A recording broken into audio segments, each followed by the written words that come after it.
Na nossa videoaula de hoje, nós vamos abordar sobre o capítulo 10, que vai tratar sobre os africanos no Brasil.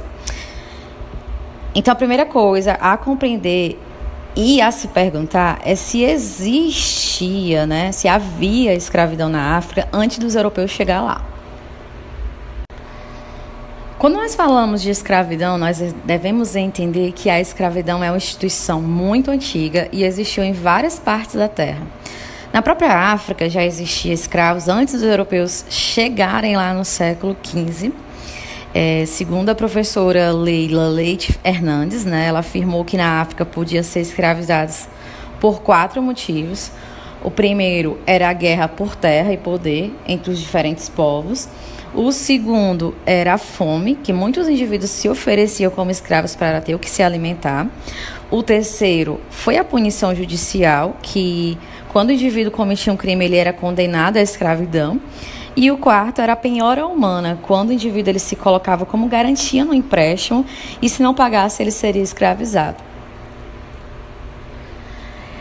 Na visão do professor José Rivaí de Macedo, a escravidão na África ela tinha características próprias. Estas sociedades, os escravos, eles eram poucos, eles faziam trabalhos exaustivos.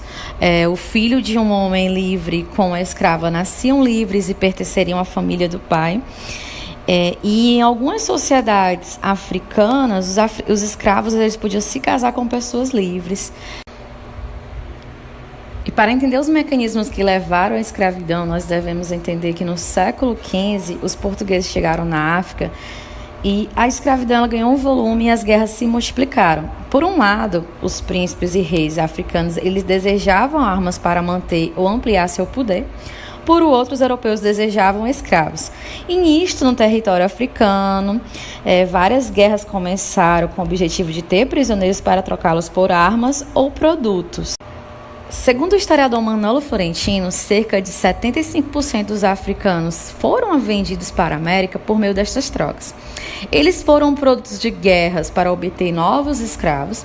E então, no século XVI, com o aumento pela procura de trabalhadores nos engenhos de açúcar no Nordeste, fez com que iniciasse este comércio de africanos para a América Portuguesa. Esse negócio é conhecido por ser o tráfico atlântico, onde envolvia pessoas de vários lugares comercializando, Então, eram pessoas da Europa, Ásia, América, com comércio de homens e mulheres pelo Oceano Atlântico, e durou cerca de mais ou menos 300 anos, que envolveram europeus de vários territórios, portugueses, ingleses, franceses e entre outros. E os africanos também, e os reis e negociantes, e depois mercadores do Rio de Janeiro, da Bahia e de Pernambuco, e muitos destes mercadores só acumularam fortunas com este tráfico. E então, quantos eram, de onde eram? Segundo David Eades e David Richardson, estima-se milhares de africanos vindos da África Ocidental e da região do Congo Angolano e Moçambique. Estes africanos ocidentais que desembarcaram no Brasil eram da Costa da Mina, que hoje é uma área entre Gana e a Nigéria.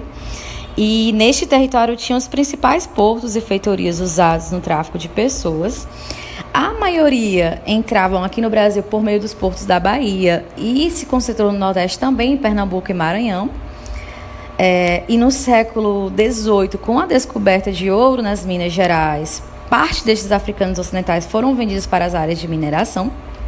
E no século XIX, a política da cafeicultura no Rio de Janeiro e São Paulo fizeram com que muitos africanos também fossem trabalhar na colheita do café.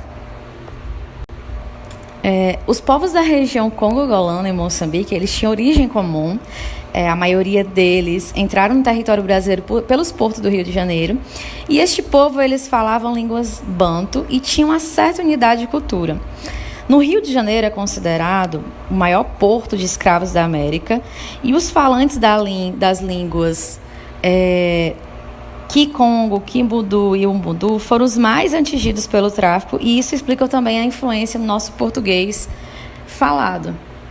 Bem, um detalhe é que Como eu tinha falado para vocês, o mapa ele retrata essa questão de onde vieram esses africanos, da região da África Ocidental, da região do Congo, Angolano e Moçambique, né? Um pouco sobre a expressão do que eles faziam, a questão de trabalhar na mineração e nos cafezais, e também na influências que eles tiveram na nossa língua falada no Brasil, no nosso português. Um detalhe sobre esse aumento, né, sobre essa chegada deles, é através deste gráfico que ressalta os períodos que coincidiram com a entrada de africanos no Brasil, que foi justamente no momento da alta do açúcar, da alta do ouro e da alta do café. Eles foram trazidos para trabalhar em plantações mineiras, né, nas minas. Eles eram chamados pelos portos pela região. Algo para se refletir sobre essa entrada dos africanos no Brasil é que quando eles embarcavam aqui, o africano ele era batizado conforme o porto, né, ou a região que ele tinha embarcado, ao invés da sua etnia ou seu nome original. Ele passava a ter um nome em português, e isto para certos povos africanos era como uma coisa muito dolorosa, pois em alguns lugares da África o nome era dado a uma pessoa por ter um significado especial.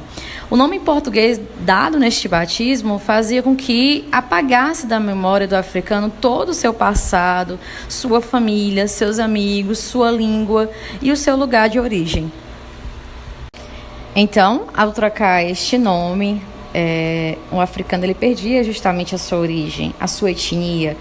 Ele apagava, perdia a sua memória sobre os seus costumes, sobre a sua língua, sobre a sua família. Então, isso era um processo muito doloroso, né, quando eles embarcavam aqui.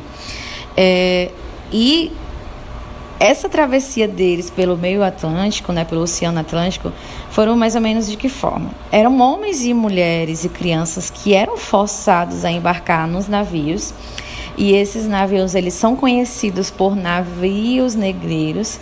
Era uma viagem do litoral africano ocidental até o Brasil, que durava cerca de 30 a 45 dias. E estas viagens eram em condições horríveis e precárias. Eles tinham pouca comida, eles tinham comida de má qualidade. Estes navios eles eram superlotados, tinham uma estimativa de mais ou menos caber e trazer 100 pessoas.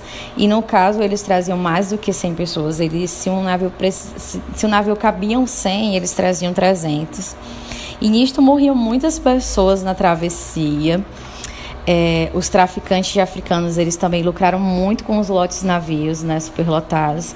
Os africanos chegavam no destino confusos, cansados, sem saberem onde estavam. E ao chegar nesses portos, né, eles eram examinados nos mercados, por exemplo, do Rio de Janeiro, de Salvador, Recife e São Luís.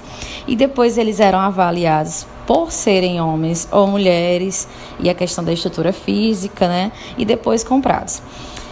Um homem adulto, por exemplo, valia o dobro de uma mulher. E valia 3 vezes mais que uma criança e um idoso.